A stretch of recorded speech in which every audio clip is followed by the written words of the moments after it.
Hello ವೀಕ್ಷಕರೇ, ಮಮತಾ ಫುಡೀಸ್ಗೆ ಸ್ವಾಗತ ಸುಸ್ವಾಗತ. ಇವತ್ತು ನಾವು ಬಟರ್ ನಾನ್ ಮಾಡೋದು ಹೆಂಗೆ ಅಂತ ಹೇಳ್ಬಿಟ್ಟು ನೋಡೋಣ. ಇದು ರೆಸ್ಟೋರೆಂಟ್ ಸ್ಟೈಲ್ ಮಾಡೋದು. ರೆಸ್ಟೋರೆಂಟಲ್ಲಾದರೆ ತಂದೂರಿಯಲ್ಲಿ ಮಾಡ್ತಾರೆ. ನಾನಿವಾಗ ನಾವು ಮನೆಯಲ್ಲೇ ಮಾಡ್ಕೊಳ್ಳೋದ್ರಿಂದ ತಾವಾದಲ್ಲಿ ಮಾಡೋದು ಹೆಂಗೆ ಅಂತ ಹೇಳ್ಬಿಟ್ಟು ತೋರಿಸ್ಕೊಡ್ತೀನಿ. ಇದು ತುಂಬ ಸಾಫ್ಟಾಗಿ ತುಂಬ ಟೇಸ್ಟಿಯಾಗಿರುತ್ತೆ. ಬನ್ನಿ ಬಟರ್ ನಾನ್ ಮಾಡೋದು ಹೆಂಗೆ ಅಂತ ಹೇಳ್ಬಿಟ್ಟು ತೋರಿಸ್ಕೊಡ್ತೀನಿ. ಫಸ್ಟು ಒಂದು ಕಪ್ಪಲ್ಲಿ 1.5 ಕಪ್ಪಷ್ಟು ಮೈದಾ ತೊಗೋಬೇಕು. ಇದಕ್ಕೆ 1/4 ಕಪ್ಪಷ್ಟು ಗಟ್ಟಿ ಮೊಸರು ತೊಗೋಬೇಕು. ಮೊಸರು ಹಾಕಿದ್ಮೇಲೆ ಈಗ ಇದಕ್ಕೆ ಅಡುಗೆ ಸೋಡನ್ನು ಅರ್ಧ ಟೀ ಸ್ಪೂನಷ್ಟು ಅಡುಗೆ ಸೋಡಾ ಹಾಕ್ಕೊಳ್ಳೋದು. ನಾವು ಅಡುಗೆಗೆ ಹಾಕ್ತೀವಲ್ವ ಅದೇ ಸೋಡಾನೇ. ಇವಾಗ ಇದಕ್ಕೆ ಉಪ್ಪು ರುಚಿಗೆ ನೋಡ್ಕೊಂಡು ಹಾಕ್ಕೋಬೇಕು. ಸಕ್ಕರೆನ ಅರ್ಧ ಟೀ ಸ್ಪೂನಷ್ಟು ಸಕ್ಕರೆ ಹಾಕ್ಕೋಬೇಕು. ಹಾಕ್ಬಿಟ್ಟು ಈಗ ಇದನ್ನ ಒಳ್ಳೆ ಮಿಕ್ಸ್ ಕೊಡಬೇಕೀಗ. ಎಲ್ಲ ಚೆನ್ನಾಗಿ ಮಿಕ್ಸ್ ಮಾಡ್ಕೋಬೇಕು. ಅದಕ್ಕೆ ಮೊಸರೆಲ್ಲ ಮಿಕ್ಸ್ ಆಗೋ ಥರ ಮಿಕ್ಸ್ ಮಾಡ್ಕೋಬೇಕು. ನೋಡಿ, ಈ ಥರ ಎಲ್ಲ ಮಿಕ್ಸ್ ಮಾಡ್ಕೊಂಡಾದ್ಮೇಲೆ ಈಗ ಇದಕ್ಕೆ ನೀರು ನೋಡಿಕೊಂಡು ನಾವು ಸಾಫ್ಟಾಗಿ ಅದು ಸ್ಟಿಕ್ಕಿ ಥರ ಬರೋ ಥರ ನಾವಿವಾಗ ಅದನ್ನು ಕಲಿಸ್ಕೋಬೇಕು. ಹಿಟ್ಟು ಚೆನ್ನಾಗಿ ಸ್ಟಿಕ್ಕಿಯಾಗಿ ಬರುತ್ತೆ. ಈಗ ಮೈದಾ ಹಿಟ್ಟೆಲ್ಲ ಹಾಕಿರ್ತೀವಲ್ವ ಅದಕ್ಕೋಸ್ಕರ ನೋಡಿ ಈ ಥರ ಸಾಫ್ಟಾಗಿ ಆಗಬೇಕು. ಈ ಥರ ನೋಡಿ ಎಷ್ಟು ಸಾಫ್ಟಾಗಿ ಆಗುತ್ತೆ ಅಂತ ಹೇಳ್ಬಿಟ್ಟು. ಚಪಾತಿ ಹಿಟ್ಟು ಥರ ಕಲ್ಸಕ್ಕೆ ಹೋಗ್ಬಿಡಿ, ಇನ್ನೂ ಸಾಫ್ಟಾಗಿರಬೇಕು. ಇದಕ್ಕೆ ಇವಾಗ 1 ಟೀ ಸ್ಪೂನ್ ಎಣ್ಣೆ ಹಾಕ್ಕೋಬೇಕು. ಹಾಕ್ಬಿಟ್ಟು ಎಲ್ಲ ಸ್ವಲ್ಪ ಚೆನ್ನಾಗಿ ಮಿಕ್ಸ್ ಮಾಡಿಕೊಂಡು ನೋಡಿ ಈ ಥರ ಎಲ್ಲ ಎಣ್ಣೆ ಎಲ್ಲ ಅದಕ್ಕೆಲ್ಲ ಇಡಿಸಾದ್ಮೇಲೆ ಒಂದು 5 ರಿಂದ 6 ನಿಮಿಷ ಚೆನ್ನಾಗಿ ಈ ಥರ ಮಿಕ್ಸ್ ಮಾಡ್ಕೊಂಡಾದ್ಮೇಲೆ ಈಗ ಇದನ್ನು ಒಂದು 20 ನಿಮಿಷ ನೆನೆಯಕ್ಕೆ ಬಿಡಬೇಕು. ನೀಟಾಗಿ ಏರೇನು ಹೋಗ್ದಿರ ನೀಟಾಗಿ ಕವರ್ ಮಾಡಿಬಿಟ್ಟು ಇಡಬೇಕು. ನೋಡಿ ಈಗ 20 ನಿಮಿಷ ಆಗಿದೆ. ನೋಡಿ ಇದೊಂದು ಸ್ವಲ್ಪ ಚೆನ್ನಾಗಿ ಉಬ್ಬಿದೆ. ನೋಡಿ ಎಷ್ಟು ಚೆನ್ನಾಗಿ ಉಬ್ಬಿದೆ ಅಂತ ಹೇಳ್ಬಿಟ್ಟು ಈಗ ಇದನ್ನು ಮತ್ತೆ ಒಂದು 4-5 ನಿಮಿಷ ಚೆನ್ನಾಗಿ ನಾದ್ಕೋಬೇಕು. ನೋಡಿ ಇವಾಗ ಸ್ವಲ್ಪ ನಾದಾದ್ಮೇಲೆ ನೋಡಿ ಕೈಗೆಲ್ಲ ಅಂಟೋದು ಕಮ್ಮಿ ಆಗುತ್ತೆ. ಇವಾಗ ಇದನ್ನು ಈಕ್ವಲ್ ಪಾರ್ಟಾಗಿ ಮಾಡಿಬಿಟ್ಟು ಈ ಥರ ಬಾಲ್ಸಾಗಿ ಮಾಡಿ ಅದನ್ನು ಚೆನ್ನಾಗಿ ಈ ಥರ ನೈಸಾಗಿ ಮಾಡ್ಕೋಬೇಕು. ಇನ್ನೊಂಚೂರು ನಾದ್ಕೊತ ಅಟ್ಕೊಂಡು ನೋಡಿ ಪ್ಲೇಟಲ್ಲಿ ಒಂದು ಸ್ವಲ್ಪ ಹಿಟ್ಟು ಹಾಕ್ಬಿಟ್ಟು ಆ ಪ್ಲೇಟಲ್ಲಿ ಇಡಬೇಕು. ಇವಾಗ ನಾವು ರೆಡಿ ಮಾಡ್ಕೊಂಡಿರೋ ಬಾಲ್ಸ್ನೆಲ್ಲ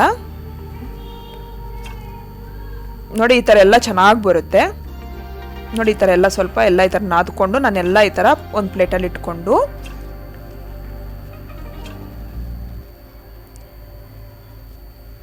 ಈಗ ಇದನ್ನ ಮೇಲೆ ಒಂದು ಸ್ವಲ್ಪ ಎಣ್ಣೆ ಸ್ಪ್ರೆಡ್ ಮಾಡ್ಕೋಬೇಕು.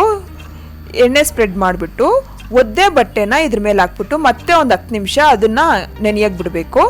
ನೋಡಿ ಈಗ 10 ನಿಮಿಷ ಆಗಿದೆ. ನೋಡಿ ಎಷ್ಟು ಸಾಫ್ಟಾಗಿ ಆಗಿದೆ ಅಂತ ಹೇಳ್ಬಿಟ್ಟು ಇವಾಗ ನೋಡಿ ಎಷ್ಟು ಚೆನ್ನಾಗಿ ಇವಾಗ ಹಿಟ್ಟನ್ನು ಹಾಕ್ಬಿಟ್ಟು ಹಿಟ್ಟು ಮೇಲೆ ಇದನ್ನು ಒಂದು ಸ್ವಲ್ಪ ಈ ಥರ ಕೈಯಲ್ಲಿ ಈ ಥರ ಅಗಲ ಮಾಡಿಕೊಂಡು ಈಗ ರೋಲರ್ ತಗೊಂಡು ಒಂದು ಶೇಪ್ ಈ ಥರ ನೋಡಿ ರೌಂಡ್ಗಲ್ಲ ಈ ಥರ ಓವೆಲ್ ಶೇಪಲ್ಲಿ ಈ ಥರ ಮಾಡ್ಕೋಬೇಕು. ಈ ಥರ ಮಾಡ್ಕೊಂಡಾದ್ಮೇಲೆ ಕೈ ಮೇಲೆ ತಗೊಂಡು ಈಗ ಅದನ್ನು ಒದ್ದೆ ಮಾಡ್ಕೋಬೇಕು. ಅದನ್ನು ನೀರಿಂದ ಎಲ್ಲ ಒಂದು ಸೈಡ್ ಮಾತ್ರ ಒದ್ದೆ ಮಾಡ್ಕೋಬೇಕು. ಈ ಥರ ಎಲ್ಲ ಫುಲ್ ಒದ್ದೆ ಮಾಡಿದ್ಮೇಲೆ ತಾವ ಬಿಸಿ ಆದಮೇಲೆ ಇದನ್ನು ನಾವು ಒದ್ದೆ ಮಾಡಿದ್ವಲ್ವ ಆ ಸೈಡಲ್ಲಿ ಹಾಕ್ಬಿಟ್ಟು ಈಗ ಮೀಡಿಯಮ್ ಫ್ಲೇಮಲ್ಲಿ ಫ್ರೈ ಆದಮೇಲೆ ನೋಡಿ ತಾವಾನೇ ಈ ಥರ ಉಲ್ಟಾ ಮಾಡಿಕೊಂಡು ಫ್ಲೇಮಲ್ಲಿ ಈ ಥರ ಹೈ ಫ್ಲೇಮಲ್ಲಿ ಇಟ್ಬಿಟ್ಟು ಈ ಥರ ಸ್ವಲ್ಪ ರೋಸ್ಟ್ ಮಾಡ್ಕೋಬೇಕು. ಎಲ್ಲ ಸೈಡ್ಗೂ ಈ ಥರ ರೋಸ್ಟ್ ಮಾಡ್ಕೊಂಡಾದ್ಮೇಲೆ ನೋಡಿ ಈಗ ಆಗಿದೆ, ಚೆನ್ನಾಗಿ ರೋಸ್ಟ್ ಆಗಿದೆ. ಈಗ ಅದು ನಾವು ಇದನ್ನು ಇನ್ನೊಂದು ಸೈಡ್ ಇವಾಗ ತಗೋಬೇಕು. ಇದನ್ನು ತಾವಿಂದ ತೊಗೊಂಡ್ರೆ ಆಯಿತು ಅಷ್ಟೇ. ನೋಡಿ ಎಷ್ಟು ಚೆನ್ನಾಗಾಗಿದೆ ಅಂತ ಹೇಳ್ಬಿಟ್ಟು ಇದೇ ಥರ ಎಲ್ಲ ರೋಟಿನೂ ಮಾಡ್ಕೋಬೇಕು. ತಾವ ತುಂಬ ಬಿಸಿಯಾಗಿರೋಕ್ಕೆ ಬಿಡಬಾರ್ದು. ಒಂದು ಸ್ವಲ್ಪ ನೀರು ಹಾಕ್ಕೋಬೇಕು.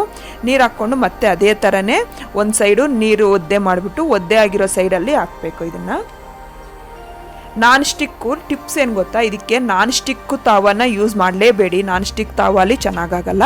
ಐರನ್ ತಾವ ತೊಗೊಳ್ಳಿ, ಇಲ್ಲ ಹಳೇದು ಯಾವುದಾದ್ರೂ ಪರವಾಗಿಲ್ಲ ತಾವ ತೊಗೊಂಡೇ ಮಾಡ್ಕೋಬೇಕು. ನಾನ್ ಸ್ಟಿಕ್ಕಲ್ಲಿ ಮಾಡೋಕ್ಕೆ ಹೋಗ್ಬಿಡಿ. ನಾನು ಮೈದಾ ತೊಗೊಂಡಿದ್ದೀನಿ. ನೀವು ಹೆಲ್ತ್ ಇಶ್ಯೂಗೋಸ್ಕರ ಮೈದಾ ತೊಗೊಳ್ಳೋ ಬದಲು 1 ಕಪ್ಪು ಮೈದಾ ಗೋಧಿ ಹಿಟ್ಟು ತೊಗೊಂಡು ಚಿರೋಟಿ ರವೆ ಮಿಕ್ಸ್ ಮಾಡ್ಕೋಬೋದು. ನೋಡಿ ಎಲ್ಲ ಈ ಥರ ಮಿಕ್ಸ್ ಮಾಡಾದ್ಮೇಲೆ ಎಲ್ಲ ಈ ಥರ ಫ್ರೈ ಮಾಡ್ಕೊಂಡಾದ್ಮೇಲೆ ಅದಕ್ಕೆ ಬಟರ್ನ ಮೆಲ್ಟ್ ಮಾಡಿಕೊಂಡು ಬೆಣ್ಣೆನ ಎಲ್ಲ ಸೈಡ್ಗೂ 2 ಸೈಡ್ಗೂ ಈ ಥರ ಸ್ವಲ್ಪ ಬಟರ್ ಸ್ಪ್ರೆಡ್ ಮಾಡಿದ್ರೆ ಆಯಿತು ಅಷ್ಟೇ. ನಾನು ಸರ್ವಿಂಗ್ ಪ್ಲೇಟ್ಗೆ ಸರ್ವ್ ಮಾಡ್ಕೊತಾ ಇದ್ದೀನಿ. ನೀವು ಮನೇಲಿ ಟ್ರೈ ಮಾಡಿ. ಇಷ್ಟ ಆದರೆ ಲೈಕ್ ಮಾಡಿ, ಶೇರ್ ಮಾಡಿ, ನನ್ನ ಚಾನಲ್ಗೆ ಸಬ್ಸ್ಕ್ರೈಬ್ ಮಾಡೋದು ಮಾತ್ರ ಮರಿಬೇಡಿ. ಹೆಂಗೆ ಬಂದಿದೆ ಅಂತ ಹೇಳ್ಬಿಟ್ಟು ಕಾಮೆಂಟ್ ಬಾಕ್ಸಲ್ಲಿ ಬರೆದು ತಿಳಿಸಿ. Thank you.